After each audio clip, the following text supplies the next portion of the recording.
नमस्कार दोस्तों, मैं हूं आपके साथ हर्ष भारद्वाज। 2024 में उत्तर प्रदेश चुनाव में बीजेपी की सीटें क्या कम हो गई।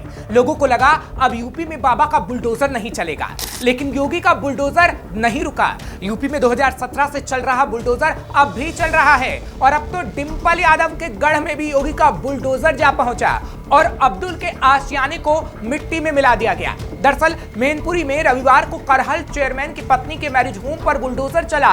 सपा चेयरमैन अब्दुल नईम की पत्नी फरजाना बेगम के मैरिज हॉल पर बुलडोजर चला दिया गया और भारी पुलिस बल की मौजूदगी में देखते ही देखते पूरा मैरिज हॉल ध्वस्त हो गया, यानी मलबे के ढेर में तब्दील हो गया। यहाँ आपको बता दें कि करहल के पूर्व चेयरमैन संजीव यादव ने मुख्यमंत्री योगी आदित्यनाथ से शिकायत की थी कि नगर में तालाब समेत अन्य सरकारी जमीनों पर कब्जा कर अवैध निर्माण किया गया है। मामले में सीएम ने जिलाधिकारी को मैनपुरी भेजा और कार्रवाई करने के आदेश दे दिए। डीएम के आदेश पर तत्कालीन एसडीएम करहल के नेतृत्व में जांच कमेटी गठित की गई। जांच में पाया गया कि तालाब की भूमि पर ईदगाह कॉलोनी में चेयरमैन अब्दुल नईम की पत्नी फरजाना बेगम का मैरिज होम बना है, जो अवैध तरीके से है। जिसके बाद तहसीलदार करहल न्यायालय में मुकदमा चलाया गया। इसमें मैरिज होम ध्वस्त कराने के आदेश 2 सितंबर 2023 को दे दिए गए थे।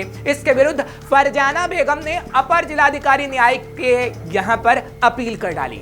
9 जुलाई को एडीएम न्यायिक ने अपील खारिज कर दी।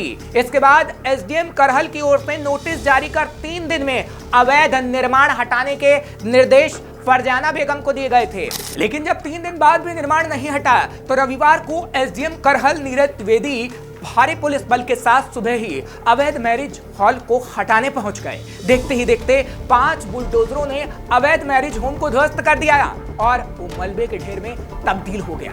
कड़ी सुरक्षा व्यवस्था में पूरा मैरिज हॉल ध्वस्त कर दिया गया, जिसके बाद अब वहां सिर्फ मलबा ही मलबा नजर आ रहा है।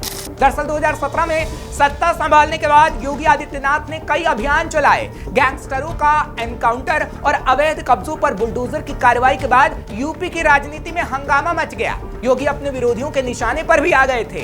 2022 के यूपी विधानसभा चुनाव में विरोधी समाजवादी पार्टी ने बुलडोजर को मुद्दा तक बना लिया था। खुद अखिलेश यादव ने एक सभा में योगी आदित्यनाथ का नामकरण बाबा बुलडोजर के तौर पर कर दिया। योगी आदित्यनाथ ने भी बाबा बुलडोजर को गरीबों की ताकत के तौर पर पेश किया। उनकी चुनावी सभा में बुलडोजर दिखने लगा। नतीजा आया तो बुलडोजर वाले बाबा यानी बीजेपी की सरकार बन गई और बुलडोजर का चलना जारी रहा। एक वक्त था जब 1923 में बुलडोजर को खेती किसानी के लिए बनाया गया था, लेकिन 2017 में यूपी विधानसभा चुनाव के बाद ये चुनावी मशीन भी बन गई। हरियाणा के नूह और मेवात में जब हिंसा हुई तो लोगों ने योगी के अंदाज में कार्रवाई की मांग कर डाली।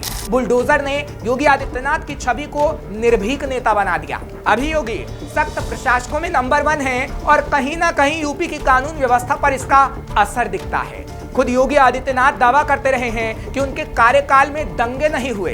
अतीक अहमद के गुर्गों के खिलाफ की गई कार्रवाई के बाद यूपी निकाय चुनाव में भी बीजेपी को बड़ी सफलता मिली। उत्तर प्रदेश के सभी नगर निगमों में बीजेपी का कब्जा रहा, लेकिन इस बीच विपक्ष का आरोप भी जारी रहता। समाजवादी पार्टी का आरोप जारी रहता कि बाबा का बुलडोजर धर्म विशेष और खास पार्टी के खिलाफ ही गरजता है। हालांकि 2024 में लोकसभा चुनाव में यूपी में बीजेपी की सीटें कम आई तो विपक्ष ने यही बात दोहराई कि बाबा का बुलडोजर धर्म विशेष और खास पार्टी के खिलाफ ही गरजता है, इस वजह से सीटें कम हो गई। और विपक्ष ने सोचा कि अब तो यूपी में बुलडोजर नहीं गरजेगा, लेकिन बाबा का बुलडोजर रुकने वाला नहीं था, जिसकी तस्वीर एक बार फिर सामने आई।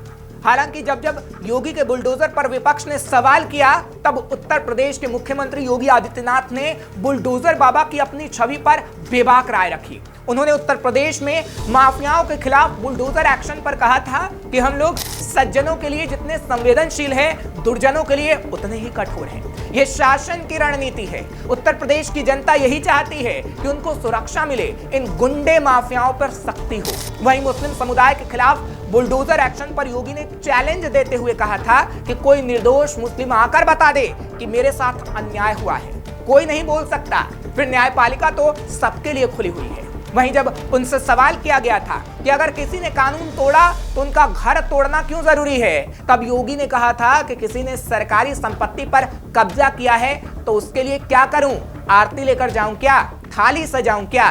जो अब तक होता था।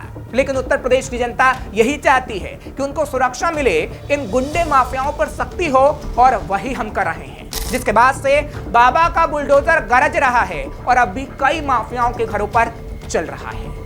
ये खबर आपको कैसी लगी हमें कमेंट सेक्शन में जरूर लिखिए। तमाम खबरों के लिए आप देखते रहिए श्रेष्ठ भारत। श्रेष्ठ भारत पर खबरों से जुड़े रहने के लिए चैनल को सब्सक्राइब और लाइक करें, बेल आइकन दबाएं और देखते रहें श्रेष्ठ भारत।